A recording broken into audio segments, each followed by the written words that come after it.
R 프로그램은 객체 지향적 언어입니다. 그래서 이 객체가 가장 중요한 의미를 차지하고 있습니다. 그래서 객체가 무엇인지 살펴보겠습니다. 근데 객체의 정의가 무엇인지를 제가 말로써 또는 글로써 언급하는 것보다는 여러분들이 코딩을 하면서 분석을 진행해 가면서 객체가 어떤 의미를 가지고 있는지 직접 느껴보시는 게 가장 좋을 것 같습니다. 그래서 객체가 무엇이다 라고 어떤 정의를 내리지는 않고 넘어가겠습니다. 한 가지만 말씀드리면 객체는 바구니와 같다 라고 말씀드릴 수가 있어요. 그래서 어떤 것든지 담을 수 있다라고 보시면 될 것 같고요. 두 번째는 객체에 담기는 요소들이라고 볼 수가 있겠습니다. 더블 넘버, 지금 빠져 있는데 인티거라는 것이 있습니다. 이 세 가지를 숫자라고 보시면 될 것 같고요. 더블은 실수형, 그 다음에 넘버는 숫자형, 그 다음 인티거는 정수형, 뭐 이렇게 볼 수 있는데 경우에 따라서 조금 쓰이는 방법이 조금 다르긴 한데 지금은 이것을 구분하지 않고 그냥 숫자라고만 기억을 하시면 될 것 같고요. 그리고 캐릭터가 있습니다. 캐릭터는 문자를 지칭하는 거고요. 그리고 시간을 나타내는 타임이 있습니다. 마지막으로 논리를 말하는 불린 또는 로지컬 밸류라는 것이 있습니다. 다음으로는 요인이 있습니다. 요인. 통계 분석에서 가장 많이 사용되는 것인데요. 이것은 요인이다. 특히 문자 같은 경우에는 그대로 요인이 돼요. 예를 들어 컨트롤 트리트먼트 문자죠. 문자이기 때문에 이제 어떤 요인으로 바로 자동으로 인식이 되는데 숫자 같은 경우에는 일부 요인으로 인식이 되지 않는 것이 있을 수 있습니다. 그래서 필요에 따라서 요인을 지정하는 것이 있고요. 다음은 함수입니다. 함수는 R 프로그램 자체가 가지고 있는 함수들이 상당히 많이 있어요. 그리고 여러분들이 이제 나중에 인스톨 하시게 되는 그런 패키지 안에서도 다양한 함수들이 있고요. 반면에 내가 직접 함수를 만들 수도 있어요. 그래서 사용자 지정 함수가 있겠고 내장 함수 이렇게 구분할 수가 있습니다. 다음으로는 자료의 형태입니다. 벡터 형태가 있고 리스트 형태가 있고 데이터 프레임. 큰 차이점을 보게 되면 벡터는 동일한 특성의 원소들, 지금 숫자면 숫자, 문자면 문자들로 구성되어 있는 거고요. 만약에 숫자와 문자가 혼합되어 있다 그러면 모든 원소들은, 즉 숫자는 문자로 전환이 될 것입니다. 리스트는 숫자와 문자가 같이 혼재될 수 있고요. 단, 벡터와는 다르게 어떤 그 페이지처럼 첫 번째 페이지, 두 번째 페이지, 세 번째 페이지에 어떤 자료를 담는 뭐 그런 형태를 가지고 있어서 숫자, 문자 또는 불린 다 들어갈 수가 있겠죠. 데이터 프레임은 여러분들이 아마 가장 많이 사용하게 될 것인데 데이터의 형태, 그러니까 엑셀에 들어있는 데이터를 그대로 가지고 왔다라고 보시면 될 것 같아요. 그래서 우리가 알고 있는 엑셀의 형태에 있는 데이터들은 데이터 프레임이라고 볼 수가 있습니다. 자, 그러면 지금부터 이 객체와 원소의 형태 그리고 함수, 벡터, 리스트, 데이터 프레임들에 대하여 살펴보도록 하겠습니다. 자, R 스튜디오 프로그램이고요.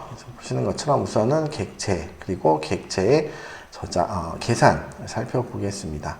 R 스튜디오 프로그램입니다. 이번 시간에는 플롯을 그리지 않을 것이기 때문에 플롯 패널을 잠깐 내려두도록 할게요. 네, 엔바이러먼트도 좀 하긴 할 건데 좀 스크립트 창을 넓히기 위해서 크기를 조정하였습니다. 자, 객체에 대해서 설명을 하겠습니다. 객체를 지정할 때는 지금 보시는 것처럼 이렇게 화살표 기호를 씁니다. 화살표의 기호가 키보드에 있는 것이 아니죠. 그래서 키보드에는 아마도 부등호 표시와 하이픈 이 두 개를 이용해서 객체 지정을 합니다. 자, A라고 하는 문자, 즉 변수. 자, 이걸 다 합쳐서 우리 그냥 객체라고 할게요. 그쵸? 객체는 항상 문자가 돼요. 숫자가 객체가 될 수는 없겠죠. 네, 객체 A에 10을 담아 보겠습니다. 자, 밑에 환경에 보시면 A에 10이 담겨져 있는 걸 볼 수가 있겠고요. 두 번째, 3을 담아 보도록 하겠습니다. 네, 3이 담겼습니다. 자, 그러면 A와 B를 더하면 어떻게 될까요? A는 10이고 B는 3이기 때문에 두 개를 더하면 답이 13이 되겠죠. 네, 어렵지 않죠? 자, 그러면 A와 B를 곱하면 어떻게 될까요? 30이 됩니다.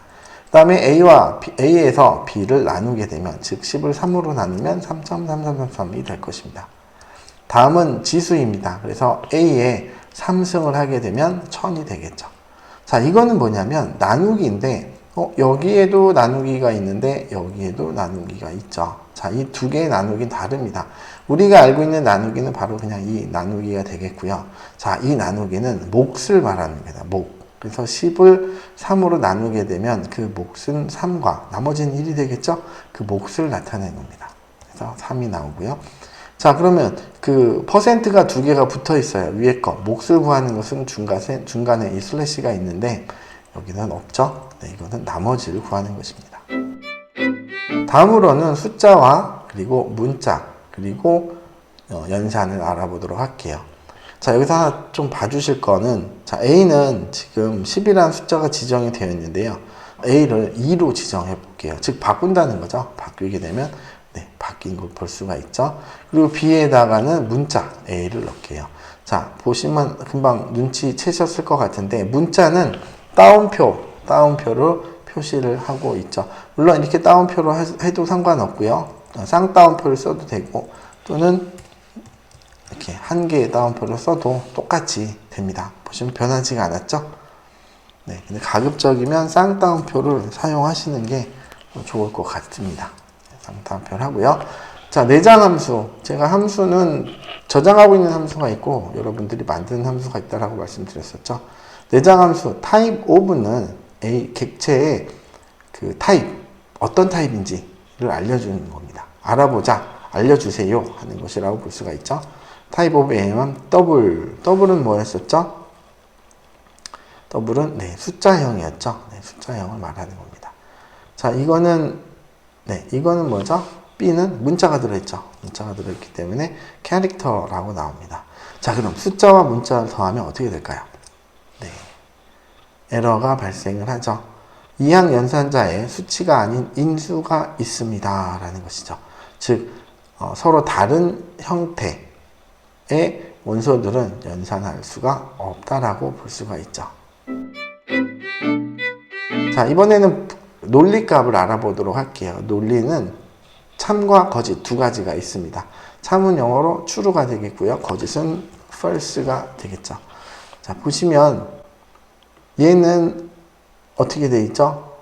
따옴표로 표시되니까 A, 노란색으로 표시가 돼 있죠. 만약에 이게 그냥 A라고 돼 있으면 하얀색이에요. 얘는 문자가 아니라 객체입니다. 객체이고 따옴표를 해야 문자가 되고, 문자는 지금 노란색으로 표시가 되고 있고 숫자는 주황색으로 표시가 되고 있죠. 반면에 true라고 하는 글자는 하얀색도 아니고 노란색도 아니에요. 따옴표를 주지 않았기 때문에 노란색이 아니죠. 만약에 여기에 따옴표를 주게 되면 어떻게 노란색으로 바뀌겠죠. 이건 문자가 되는 거죠. 자, true라는 것은 이미 이것은 불린 값이다, 로직 값이다 라는 것을 이미 정하고 프로그램에서 정하고 있기 때문에 그냥 이렇게 true라고만 써줘도 이건 더 이상 문자도 아니고 객체도 아닌 불린 값이다 라는 걸 얘기를 하고 있고요. true 다 써주셔도 되고요. 그 다음에 t만 써도 상관없습니다. false도 마찬가지로 다 써도 되고, 하나만 쳐줘요. 단 조심할 것은 true라고 하시면 안 돼요. 네, 소문자로 쓰게 되면 문자로 객체로 인식을 했죠. 그래서 하얀색이 돼 있죠. 역시 여기도 false 이렇게 쓰면 안 됩니다. 네, 안 되는 거고요. 그다음 또 하나 true도 안 돼요. 그리고 false도 안 됩니다. 그래서 항상 true를 쓰시려면 대문자 true, 대문자로 true, false도 대문자로 false라고 써주시든가요. 혹은 T, 혹은 F라고 적어주시면 돼요. 자, C라는 객체에 true라는 불림값을 담았습니다. 그리고 D라는 객체에도 true라는 불림값을 담았고 type of로 확인을 해볼게요. 역시 로지컬 떠 있는 것을 알 수가 있죠. 자, 이번에는 1이 2보다 크다라고 하고 입력을 해볼게요. false라고 나오죠. 아니다 라는 거죠. 자, 그러면 1은 2보다 작겠죠. 네, 작아요. 그러면 자, 1은 2보다 작다. true가 나왔죠? 네, true 어디 있죠? 우리 true는 이미 C라는 객체에 담아놨었죠. 자, 그러면 이 결과값은 true예요. 이 true는 C와 같은지를 여기서 이야기하고 있습니다. 그런데 우리가 알고 있는 이퀄은 하나인데 여기서는 두 개가 나오고 있어요. 자, 그러면 여기 나왔죠? 네, 하나와 두 개는 서로 의미가 다르다라고 볼 수가 있어요. 하나는 과연 무엇일까요? 하나는 아까 객체를 지정했던 이 화살표와 같은 의미를 가지고 있어요. 무엇은 무엇이다. 지정한다라는 의미가 많고, 이퀄을 두 개를 붙인 것은 우리가 알고 있는 수학에서 말하는 이퀄과 같습니다. 1은 2보다 작다. true죠. true는 C와 같나요? 네, 같죠. 같으니까 true가 나왔습니다. 자, 반대로 1은 2보다 크다. 이건 false예요. false와 C, true인 C와 같은지 물어보는 거예요. 당연히 false가 나오겠죠. 왜? C는 true이기 때문에. 자, 그러면 1이 2보다 크다라는 이 false 값이 D와 같을까요? 네, D는 이미 false를 담아 넣었기 때문에 같다. true가 나오겠죠. 자, 이번에는 벡터와 리스트입니다. 벡터는 같은 형태의 원소들이 들어갈 수가 있습니다. 지금 4개의 숫자 1, 2, 3, 4가 객체 A에 담겨집니다. 그래서 A를 확인해 보면 1, 2, 3, 4가 나오죠. 타입오브로 확인해 보면 더블 숫자인 것을 알 수가 있겠고요. 자, 스트럭처를 한번 볼까요? 자, str은 스트럭처예요. A라는 객체의 구조를 알려줘 라고 하는 것입니다.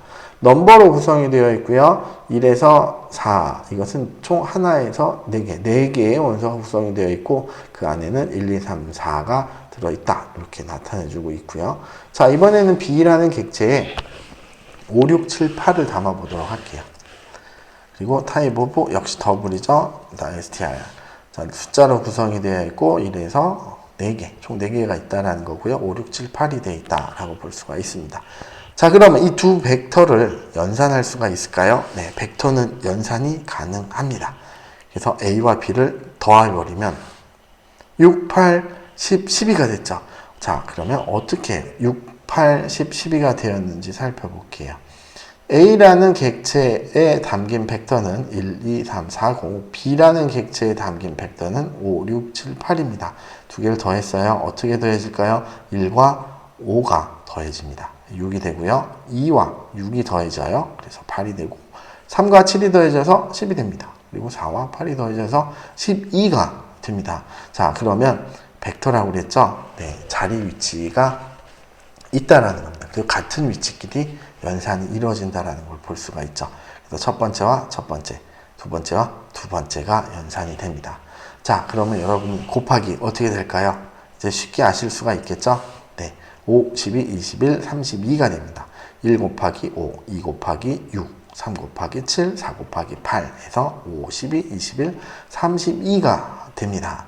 자, 이번에는 B1이라고 하는 새로운 객체를 만들어 볼게요. 이번에는 객체가 원소가 2개밖에 없어요. 그쵸? 2개밖에 없습니다. 확인해 보면 이렇게 나옵니다. 자, 그러면 A와 B1을 더하면 어떻게 될까요? 더해질까요? 자, 우선 쉽게 볼 수 있게 하기 위해서 콘솔을 지울게요. 지우고, 자, 우리 A 어디 있죠? A 다시 확인했고요. 그 다음에 B2 확인했습니다. 네, 다시 지우고요. B2는 아직 지정을 안 했죠? A 지정했고요. B1 지정해 볼게요. 자, 그러면 A1과 B1을 더하면 과연 어떻게 될까요? 2, 4, 4, 6이 됩니다.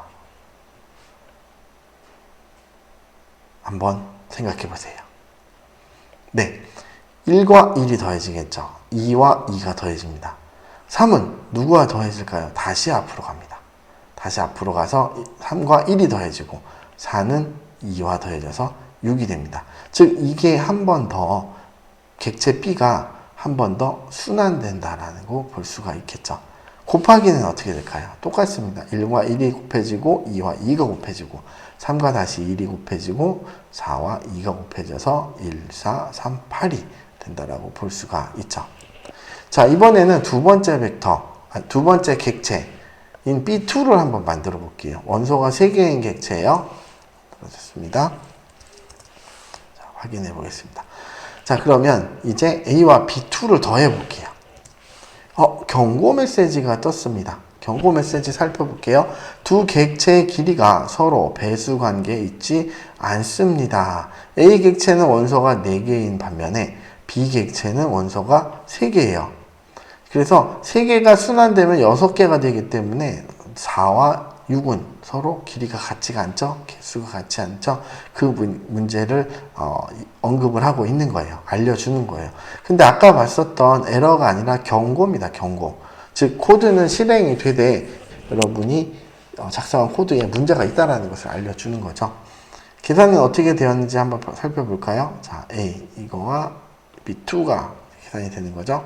다시 지우고 A와 B2가 더해질 경우에는 1과 1이 더해서 2가 되죠. 2와 2가 더해져서 4가 됩니다. 3과 3이 더해져서 6이 되고 4는 어디로 갈까요? 네, 앞에 1로 다시 되돌아갑니다. 그래서 5를 만들어내고 연산이 종료가 됩니다. 아직 B2에는 2와 3이 남아있기 때문에 경고 메시지를 통해서 두 개의 객체가 배수관계에 있지 않다라고 이야기를 해주고 있습니다. 곱하기는 어떻게 될까요? 곱하기는 마찬가지로 똑같이 1, 1, 2, 2, 3, 3, 1, 4의 곱이 이루어집니다. 이번에는 문자에 대해서 살펴볼게요. HELLO, hello, 그죠? hello의 알파벳이 담긴 객체를 C를 만들어 볼게요. 출력을 해보게 되면 hello가 만들어집니다. 그래서 C1은 이번에는 그냥 hello 자체 단어를 한번 넣어봤고요. C2에도 단어를 넣어봤습니다. 자, 그럼 우선 C의 타입5 캐릭터 나오죠? C1 출력해보면 각각 나옵니다.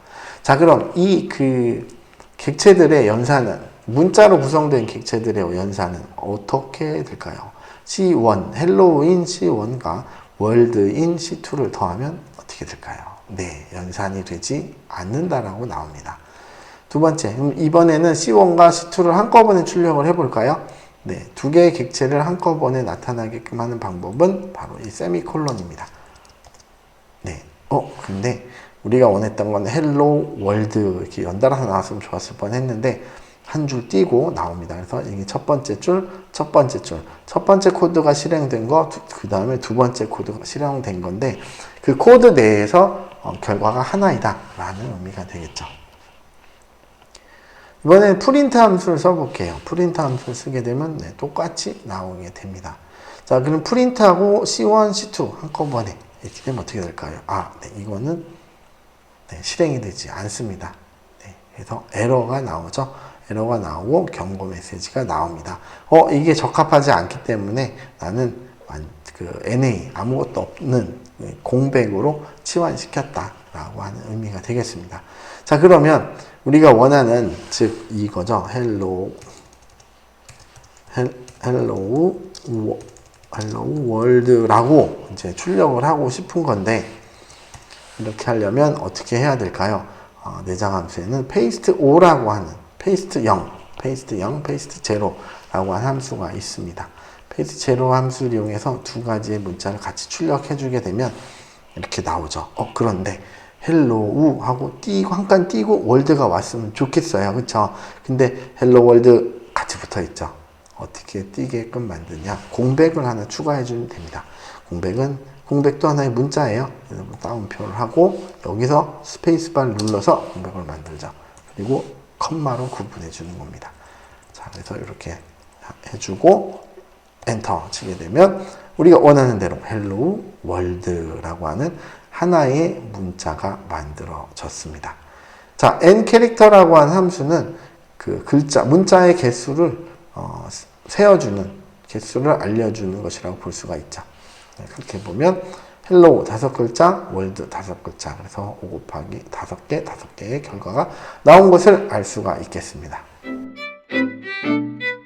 자, 이번에는 리스트에 대해서 알아볼게요. 앞에 벡터는 동일한 형태의 원소들이 포함되어야 된다라고 했는데 리스트는 그렇지 않아요. 페이지와 같다라고 해서 첫 페이지, 두 페이지, 세 번째 페이지 각각의 분리된 페이지이기 때문에 서로 다른 형태의 원소를 가질 수 있습니다. 진짜 그럴까요? 벡터부터 한번 확인해 볼게요. 이번에는 A라고 하는 문자, 그리고 1이라고 하는 숫자와 T라고 하는 불림값, 완전 다 다르죠. 다른 것을 A라는 객체에 담아 보겠습니다. 담기긴 담깁니다. 어떻게 담겼을까요? 출력해 보면 A 따옴표 있죠. 1 따옴표 있죠.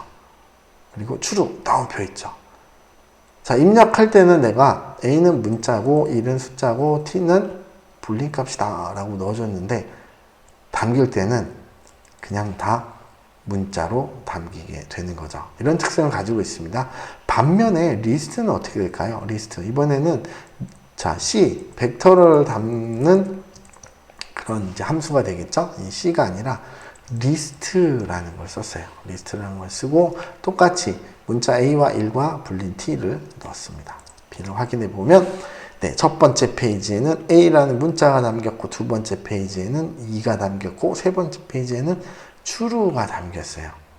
따옴표가 없죠? 네, 없습니다. 그래서 문자와 숫자와 불린이 다 한꺼번에 담길 수가 있습니다. 그럼 타입 오브 하면은 어떻게 나올까요? 문자, 숫자, 불린 이렇게 나올까요? 로직 이렇게 나올까요? 아닙니다. 그냥 리스트라고 나오게끔 되는 거죠. 자, 그러면 어떻게 확인을 해보는지 다시 한번 볼게요. 자, A 세 개 다 문자였죠. 그죠? 문자고. 자, 이 꺽쇠는 포지션을 말하는 거예요. 포지션. 얘는 이제 한 줄로 되어 있는 거죠. 그래서 첫 번째, 두 번째, 세 번째죠. 그래서 꺽쇠하고 둘 하면은 1이 나올 거예요. 1. 1인데 아마 따옴표와 함께 나오겠죠? 네, 문자이기 때문에요. 그쵸? 그리고 그러면 타입 오브 2 하면 캐릭터라고 나올 거예요. 하지만 B에서는 어떻게 될까요? B는 두 번째 페이지를 열면서 1이라고 하는 따옴표가 없는 숫자가 나오게끔 되죠. 숫자가 나오게 돼요. 그럼 여기서 타입 오브 B 꺽쇠 2 하게 되면 어떻게 될까요? 리스트가 나와요. 아직도 두 번째 페이지인 리스트로 되어 있는 거죠. 자, 그럼 이 두 번째 페이지에 담긴 원소만 뽑아주겠다 하게 되면 어떻게 해요? 꺽쇠를 2개를 써야 돼요. 꺽쇠를 2개 쓰면 1이 그냥 출력이 되죠. 그렇죠? 출력이 됩니다. 그래서 자, 꺽쇠 2개 한 거에 타입을 쳐보면 리스트가 아닌 더블 숫자로 나오는 것을 우리가 알 수가 있겠죠. 자, 이번에는 데이터 프레임에 대해서 살펴보겠습니다. 데이터 프레임은 엑셀 형태처럼 데이터를 만드는 거예요. 데이터 프레임 1이라는 객체에 데이터 프레임 해가지고 담아볼게요. 그래서 X라는 컬럼에는 1과 문자 A를 담아보고, Y라는 컬럼에는 2와 문자 B를 담아볼게요. 자, 이렇게 해서 실행을 하고 df1 확인해 볼게요. 네, 지금 보시는 것처럼 이렇게 만들어졌습니다. 그리고 타입 오브 해볼까요? 타입 오브 df1. 네, 리스트 형태로 아직은 잡혀져 있는 것을 볼 수가 있어요. 아직 데이터 프레임이긴 한데 리스트 형태로는 지금 잡혀져 있습니다. 요거 나중에 설명해 드리도록 할게요.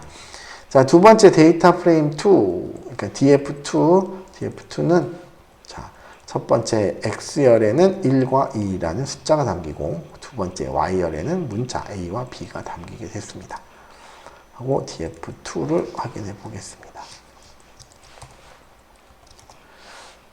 네, 형태가 좀 다르죠? 형태가 다르고요.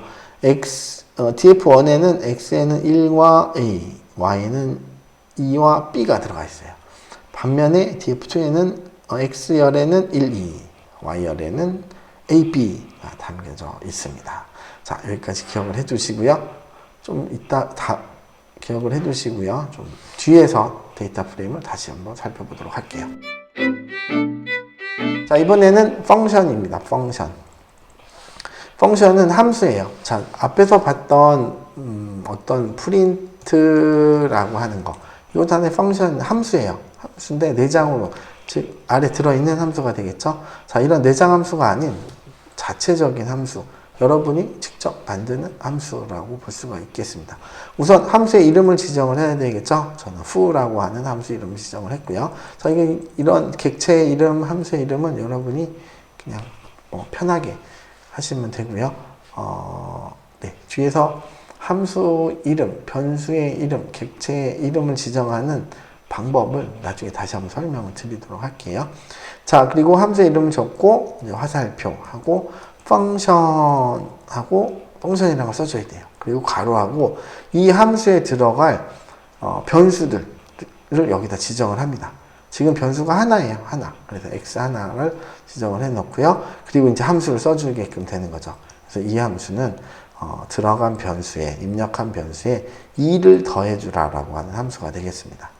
그러고 나서 여기서 이제 run 하게 되면 함수 지정이 됐고요. 여기 밑에 보시면 함수가 지정이 되어 있는 것을 볼 수가 있습니다. 자, 함수가 어떻게 돌아가는지 한번 살펴볼게요. 1과 2라는 숫자로 구성된 객체 A를 만들어 볼게요. 벡터죠? 확인. 그리고 f라는 함수를 여기에 적용을 해 보겠습니다. 그럼 어떻게 될까요?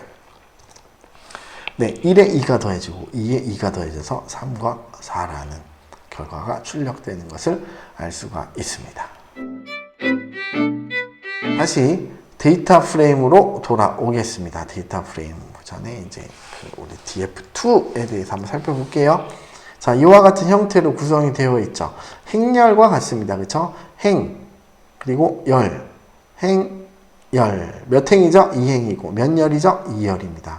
그래서 이 행열의 형태를 알아봐 주세요. 디멘전이에요. 디멘전. dim이라는 함수고 df2의 행열, dim 차원을 행렬의 형태를 알려주세요. 네, 2x2 행렬이라는 것을 알 수가 있겠죠. 자, 그리고 이 꺽쇠는 데이터 프레임에서 이 꺽쇠는 그 포지션을 좌표를 찍어주는 거예요. 그래서 이 안에 들어가는 게 좌표가 되겠어요. 자, 여기서 좌표. 얘는 1은 어떻게 되죠? 1행의 1열이죠. B는 2행의 2열이 될 수 있는 걸 볼 수가 있습니다. 그럼 df2의 1행의 1열 1이 되겠죠. 2행의 1행의 2열 그렇죠? A가 되죠. 2행의 1열 2가 되죠. 2행의 2열 B가 되는 것을 알 수가 있습니다. 자, 이번에는 데이터 프레임에다가 새로운 열 컬럼을 추가하는 방법을 한번 살펴볼게요. 자, 이렇게 2x2로 되어 있는 데이터 프레임이에요. 자, 여기서 데이터 프레임 2, D2죠. D2 데이터 프레임 객체 D2에 꺽쇠를 넣습니다. 좌표를 지정할 거예요. 먼저 행은 내버려 둘 거예요. 행은 내버려 두고 열을 하나 추가할 겁니다. 그 추가된 열은 Z라는 거죠. Z. 그리고 이 Z열에는 5와 6을 담겠다라는 겁니다. 5와 6을. 근데 지금 이 2x2이기 때문에 여기에 3개가 담길 수 있을까요? 한번 해볼까요? 네. 에러가 납니다. 안 맞다라는 거죠. 네. 행렬을 추가할 때 또는 열을 추가할 때 그 데이터 프레임의 그 형태를 반드시 파악을 해야 됩니다. 자, 그래서 5와 6을 담게 되면 차원이 어떻게 되죠? 2x3, 즉 2행의 3열로 되어 있는 데이터 프레임으로 변경이 되죠. 확인해 보게 되면 자, x, y, z가 있고 5와 6이 만들어집니다. 자, 좀 전에 배웠던 푸 함수 변수에 2를 더해주는 거죠. 변수에 2를 더해주는 걸 진행해 보도록 할게요. 어디다가 진행할까요? 데이터 프레임에다가 진행을 합니다. df2에 z라는 새로운 컬럼을 만들고 여기에 푸 함수를 지정을 하는데 변수로는 df2에 x열을 넣어라. x열은 어디 있죠? 여기 있습니다. x열. 1과 2를 푸 함수에 집어넣어서 나온 결과를 z에 집어넣어봐라 라고 하는 거예요. z 이미 지정이 되어 있는데 새로 지정하면 네, 덮어쓰기 돼서 바뀔 것입니다. 진짜 그렇게 되는지 살펴볼게요. 디멘전 똑같죠? 열이 새로 더 추가된 게 아니에요. 그쵸? 기존의 z가 바뀐 거죠. 확인해 보면 네, 5, 6이었던 z열이 3, 4인 z열로 바뀐 걸 볼 수가 있죠. 자, 이렇게 데이터를 기존에 있는 행에서 열을 함수에 적용시켜서 그리고 새로운 열에 추가시키는 과정들을 살펴봤습니다. 자, 이렇게 x라고 바로 지정을 해도 좋고요. 아니면 첫 번째 행이다. 요 앞에는 좌표니까 열이고 행이고 뒤가 열이잖아요. 그렇죠? 첫 번째 열을 넣어라 하면 어떻게 될까요? 네, 똑같이 됩니다. 똑같이 되는 거고요. 만약에 두 번째 열을 넣으라 그러면 어떻게 될까요? 숫자와 문자는 연산이 되지 않는다라고 그랬죠. 네, 에러가 나오는 거죠. 다시 1을 해놓고 네, 디멘전 F2 확인해 보면 알 수가 있습니다. 자, 지금까지 데이터 프레임까지 살펴보았습니다. 감사합니다.